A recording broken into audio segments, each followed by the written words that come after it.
November 9, 1998. John Joseph Ruffo, convicted of one of the largest bank frauds in U.S. history, was supposed to report to federal prison. That morning, he strapped on his suit, kissed his wife goodbye, and drove into Manhattan.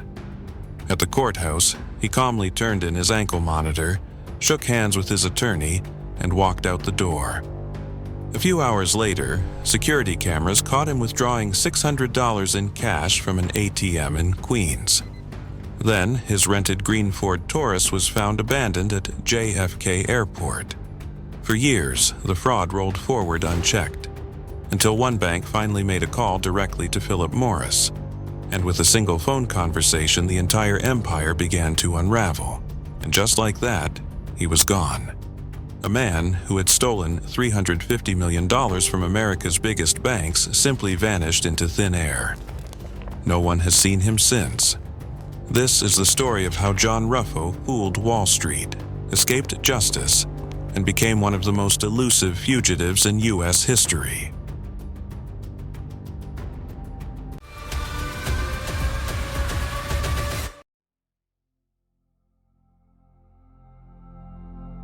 It began in the early 1990s, in the heart of New York's financial world. At the time, John Ruffo wasn't just another hustler chasing quick cash. He was the president of a respectable company, Consolidated Computer Services, a reseller of IBM computers. He knew the corporate world and, more importantly, he knew how to exploit its trust. His partner in crime was Edward Reiners, a former executive at Philip Morris. Reiners carried the kind of credibility that opened doors. Together, they concocted a plan so audacious it was almost cinematic. The scheme was called Project Star. On paper, it sounded like a top-secret Philip Morris initiative to develop the next revolution in tobacco, a smokeless cigarette. This was the early 1990s when big tobacco was under fire. Lawsuits were mounting, and the industry was desperate to reinvent itself. A smokeless cigarette wasn't just plausible, it was believable. And that was Ruffo's genius. He didn't invent something outrageous. He invented something just close enough to reality that banks didn't dare question it. Reiners told lenders the project was so confidential that Philip Morris would never acknowledge it publicly. Instead, all financing had to flow discreetly through his trusted business associate, John Ruffo. Ruffo's company would supposedly supply the specialized computers required for the project. The banks bought it. Not one, not two, but multiple major banks handed over loans, sometimes tens of millions at a time, based on forged documents, falsified contracts, and Reiners' impeccable connections. Over time, the money snowballed. By the mid-1990s, they had extracted close to $350 million from some of the most sophisticated financial institutions in the United States. To put that in perspective, this was more than the GDP of some small nations at the time. And yet, it wasn't earned through investments or business or innovation. It was built entirely on a lie. But where did the money go? Ruffo and Reiners poured it into speculative investments, some of which collapsed. They spent lavishly, gambling, luxury travel, expensive homes. But in classic white-collar fashion, it was never just about spending. It was about maintaining the illusion of legitimacy.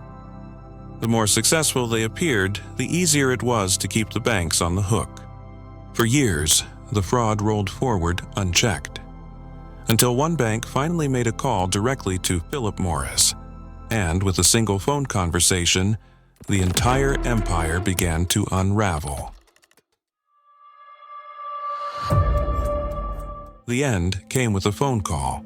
One of the banks, uneasy with the endless requests for millions, finally broke the silence and contacted Philip Morris directly. The answer was swift and devastating. There was no Project Star, no smokeless cigarette, no secret research program. The illusion shattered. In April 1996, federal investigators moved in. Edward Rayners, the Philip Morris insider, was the first to be arrested. Soon after, John Ruffo, once a polished executive in designer suits, was led away in handcuffs. The charges were staggering. Ruffo faced over 150 counts of bank fraud, wire fraud, money laundering, and conspiracy. In total, the scheme had siphoned nearly $350 million from some of America's biggest financial institutions. It was, at the time, one of the largest bank frauds in U.S. history. At trial, prosecutors painted Ruffo as the mastermind. He wasn't just a businessman who got in over his head. He was the engineer of the hoax, the man who built the shell companies, fabricated the paperwork, and kept the illusion alive. Rayners, though crucial, was described more as the frontman, the insider who gave Ruffo's lies credibility. In 1998, Ruffo was convicted on all major counts. The sentence, 17.5 years in federal prison. For most men, this would have been the end of the story. But Ruffo wasn't finished.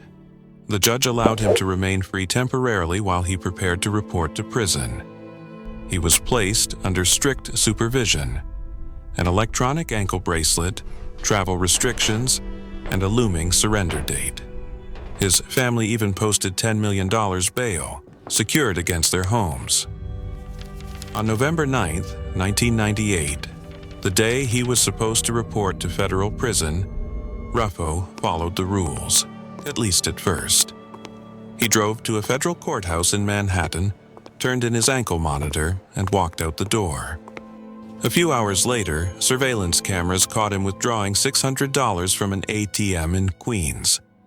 After that, he drove his rented green Ford Taurus to JFK Airport. When authorities found the car, it was abandoned in a parking garage. John Ruffo had vanished. It wasn't just a flight from prison. It was the start of one of the longest, most frustrating fugitive hunts in U.S. history.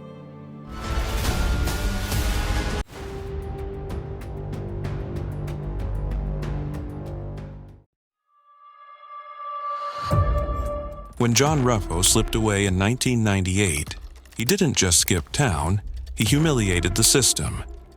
Here was a man convicted of a $350 million fraud, out on bail, monitored, and watched. Yet he walked out of New York City and seemed to evaporate into thin air. The U.S. Marshals Service immediately launched a nationwide manhunt. His face appeared on America's Most Wanted. The U.S. Marshals Service is searching for 58-year-old John Ruffo. He's 5 feet 5 inches, wears contact lenses or glasses, and is a computer expert. He was placed on the Marshals' 15 Most Wanted list, alongside murderers and violent fugitives. Yet, Ruffo wasn't armed or dangerous. He was something worse, at least for law enforcement. He was clever. The first clues were small. His abandoned rental car at JFK Airport. A few cash withdrawals, suggesting he still had access to hidden funds. But then, silence. For years, the trail went cold. Then came the sightings. In the early 2000s, investigators received tips placing him in Italy, where Ruffo had family ties. Others claimed he was seen in the Caribbean, blending into the world of expats and tourists. Each lead was tantalizing, but none conclusive. One of the most intriguing breaks came in 2001, when surveillance cameras at a bank in Milan appeared to capture a man resembling Ruffo. The footage was grainy, but investigators believed it could very well be him. Yet, by the time they tracked the lead, the man had vanished, just as quickly as Ruffo himself had. Then, years later, another sighting reignited the chase. In 2016, a relative of Ruffo's attended a baseball game in Atlanta, Georgia. Reviewing the footage afterward, the marshals spotted a man sitting a few rows behind him. The resemblance was uncanny. The same build, the same bald head, the same mustache. Was it Ruffo, taunting investigators by showing up in plain sight? the U.S. Marshals took the lead seriously. They released the footage to the public, urging anyone with information to come forward. But again, the trail slipped away. What made Ruffo so difficult to catch wasn't just money, though he likely had millions stashed away before his escape. It was his skill at blending in. Unlike flamboyant criminals who couldn't resist the spotlight, Ruffo knew how to disappear into ordinary life, clean-shaven or mustached, with glasses or without, living quietly, paying in cash, keeping a low profile. For over 2 decades, he has remained a ghost. Investigators believe he could be in Europe, South America, or even living quietly back in the United States. His name remains on wanted lists, his face updated in age progression images, and his case is still one of the most active fugitive hunts in America. To this day, John Ruffo is not just missing. He is a living reminder of a question that continues to haunt law enforcement. How does a man steal $350 million, get convicted in federal court, and simply vanish into the world?